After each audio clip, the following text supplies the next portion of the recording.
What's going on, everyone? Welcome back to another video. Today we got Melbourne, Australia, the most livable city in the world. Victoria, Australia travel guide. So let's actually see this thing about Melbourne. A great city. Look how beautiful it is just from this view. So let's see if it's actually the most livable city. I've heard a lot of good things about it, but yeah, let's watch more and find out. Like the video, guys, subscribe to the channel. Let's go. It was named the world's most livable city throughout the 2010s. Backed by its strong infrastructure, low crime rate, relatively clean downtown, it's no wonder why. It does look clean. Welcome to Melbourne. Melbourne. As the capital city of the state of Victoria, Melbourne is a fast developing metropolis that's simple to explore on foot. It's a city that's full of fantastic live music, Ooh, look at signature those. graffiti-laced alleyways, Graffiti work, that's pretty cool. and an exceptional waterfront to tie it all together. Beautiful city. The main guys. way I Beautiful. got around was by an above-ground train, which operates on a reloadable funds travel card called a Myki. All trains outside the CBD converge on Flinders Street Station. Opened in 1854, this station stretches for more than 2 city blocks and is one of the most recognized landmarks in Melbourne. Once in the central business district, it's simple to just walk around for some shopping or hop on a free tram service that can take you Look at around the these confines trams. of the They city. look pretty cool. Once outside the perimeter of downtown, though, you must pay to ride the trams. The Melbournian skyline is pretty sweet. Amazing buildings. Well, The South Bank Riverwalk is great to take in the sights, but food and drinks are quite expensive. yeah, I've heard that food and drinks in general in Germany are pretty pricey, so we gotta watch out for that. I'm just not a fan of the doo-doo brown color of the Yarra River, which runs through the city and into the harbor. Melbourne's definitely got an eclectic food scene with all sorts of eateries located within its hidden alleyways, as well as street side, where you can find lots of amazing local and international cuisine. Alright. Also worth noting that Melbourne is a progressive city that is passionate about global issues like climate change, women's rights, and migrant refugees. Oftentimes, there are several protests happening outside Wow. Parliament, What is that? That looks pretty cool, bro.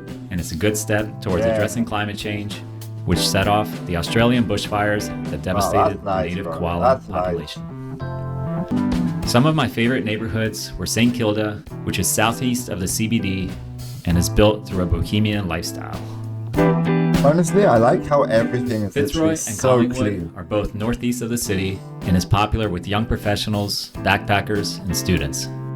It's got more street art than I've seen anywhere else, and it's almost encouraged to tag the entire suburb. Oh, look at this alleyway. It's definitely in a theme of its own, and that's what makes it stand out. There's nothing overly flashy here, and it brought me back to the college days of laid-back living. Nice. There's a ton of Victorian-era architecture, green natural space, and of course, plenty of local bars to grab a cold one and watch some Australian rules football. Alright. But why not just attend a live game instead?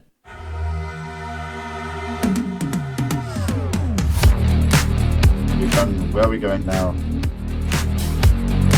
Football, right? We went to Marvel Stadium, the famed Marvel? comic Marvel Stadium? Seriously? They have a Marvel Stadium. That's crazy. book giant company for an exhibition game. Wow. Walking in is similar to NFL, attending an okay. NFL game back home, except that the playing field is a Look at that pitch, bro. Look at that pitch. giant oval. It's often referred to as footy, where 2 teams of 18 players engage in a physical contest. Wow. Okay, I want to go to Australia and I want to visit this. Damn.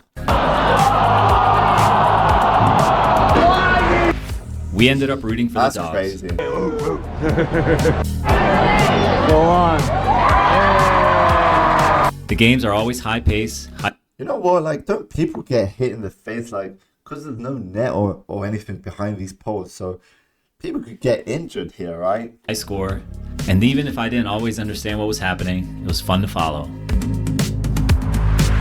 After the game, Darth Vader rocked out some AC/DC for the fans, which was both legendary and the most Australian thing ever.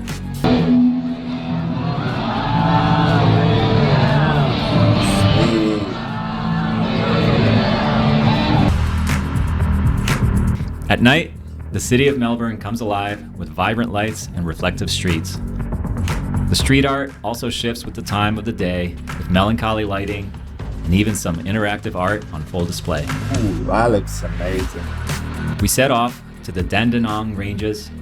Look at these forests, guys. These forests, I mean, look so nice, beautiful, crazy. Which are roughly an crazy. hour and a half drive east from the city, Huge to do a little trees, hiking bro. and also get to view some native Australian wildlife.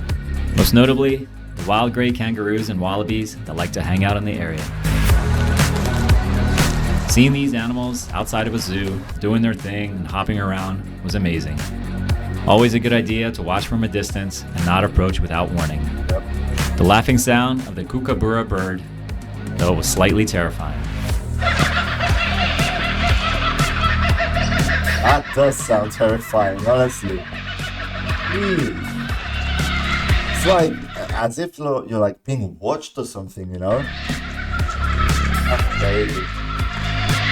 But honestly, these trees, I'm shocked by the size of them. That's just insane.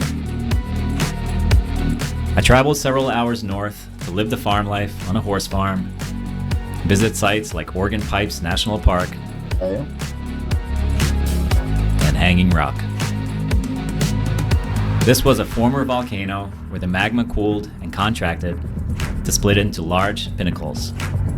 These pinnacles shoot straight up around the natural phenomenon, and it's a great place to discover and summit as you overlook Australia's famous wine countryside.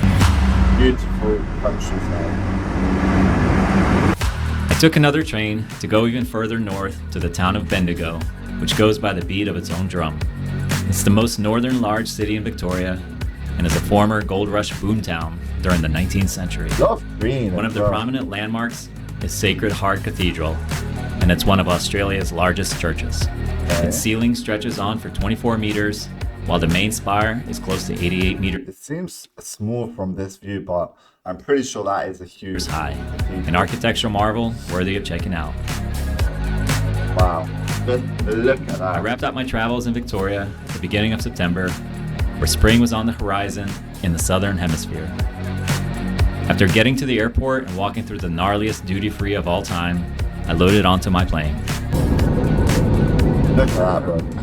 Any idea of where I'm headed next? Jeez. Honestly, I am shocked, guys. I am shocked by how beautiful Australia actually is, especially Melbourne. The stadium as well, that shocked my mind. I really need to go there. I need to save a budget. I'll actually travel to Australia. But yeah, guys, let me know your thoughts on this in the comments below. I hope you did enjoy the video. If you did, guys, do smash the like button, subscribe to the channel. It does really help me out, support me as a YouTube reaction channel. So yeah, help me out by liking and subscribing. Thanks for watching, guys, and we'll see you on the next one. Have a good day. Peace out.